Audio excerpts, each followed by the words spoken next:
Friends, ഇന്ന് എന്റെ വളപ്പിൽ നമുക്ക് കോയിന്റെ മുട്ട കിട്ടി. ഞാൻ എടുത്തിട്ട് ഉമ്മ കാണിച്ചു കൊടുത്തു. ഉമ്മ പറഞ്ഞ് കീരി കൂട്ടി കയറിയിട്ട് കോയിയെല്ലാം വളപ്പിലെല്ലാം മുട്ടിയെന്ന്. തട്ടിമേലെ മുട്ട വെച്ച് നേരെ പുറത്തേക്ക് വന്ന് ഗെയിമിൽ കുറച്ച് ഗോതമ്പെടുത്ത് കോയിക്ക് ഇട്ട് കൊടുത്ത്.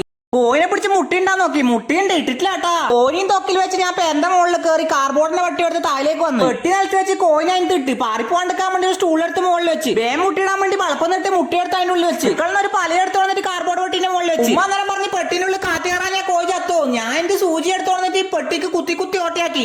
എനിക്ക് കാറ്റ് കയറാൻ വേണ്ടിട്ട് ടേബിൾ ഫാൻ എടുത്ത് ഇട്ട് കൊടുത്ത് കുറച്ച് സമയം കഴിഞ്ഞാൽ മുട്ടിയിട്ടാ നോക്കി. പെട്ടിനുള്ളിൽ ഇരുട്ടായിട്ടൊന്നും കാണുന്നില്ല. എന്നാ ചെയ്യേണ്ടതെന്ന് ആലോചിച്ചിട്ട് അടുക്കളയിൽ നിന്ന് ചപ്പാത്തി വരുന്ന കോലും ഒരു പീശാക്കാത്തി ടോർച്ച് എടുത്തോളൂ. ഇതിനെ കൊണ്ട് പെട്ടിക്ക് ഓട്ടിയിട്ട് അതിലൂടെ ടോർച്ച് കത്തിച്ച് കയറ്റി വെച്ച് ഇപ്പുറത്തെ പിള്ളക്കും അതേപോലെ ഓട്ടിയിട്ട് ചപ്പാത്തി പൈപ്പ് അതിലേട്ട് അതിലൂട്ട് നോക്കി മുട്ടിയിട്ടില്ല കേട്ടാ. ഉമ്മ അന്നേരം പറഞ്ഞ ചപ്പാത്തി പൈപ്പ് കൊണ്ടാം. ആ പൈപ്പ് ഉമ്മ കൊടുത്ത് തോട്ടയിലെ നേരെ കണ്ടിട്ട് നോക്കാൻ പോയി. അന്നേരം കോഴി കൊത്താൻ വന്ന്. എന്നാ ചെയ്യണ്ടെന്ന് പറയാണ്ട് ഞാൻ എണീച്ച് നടന്ന് ഞാൻ റൂമിൽ ബുക്കെല്ലാം വെച്ച അൾമാറ കണ്ടേ. ഞാനത് തുറന്നിട്ട് അതിൽ ബുക്കെല്ലാം എടുത്ത് പുറത്ത് വെച്ച് പെട്ടി വന്ന് കോയിന് മുട്ടിയെടുത്ത് അൾമാറിന്റെ ഉള്ളിൽ എമർജൻസിയും കത്തിച്ച് വെച്ചിട്ട് മുട്ടിയും വെച്ച് കോയിനെ അതിന്റെ ഉള്ളിലാക്കി ബാതിലടിച്ച് പുറത്ത് നിന്നിട്ട് ഞാൻ കോഴി മുട്ടിയിടുന്നുണ്ടാ നോക്കി. കോഴി മുട്ടിയിടാൻ കടന്നേട്ടാ. കുറച്ച് കഴിഞ്ഞ് ഞാൻ തുറന്നു നോക്കുമ്പോ 2 മുട്ട കോഴി മുട്ടിയിട്ടേട്ടാ.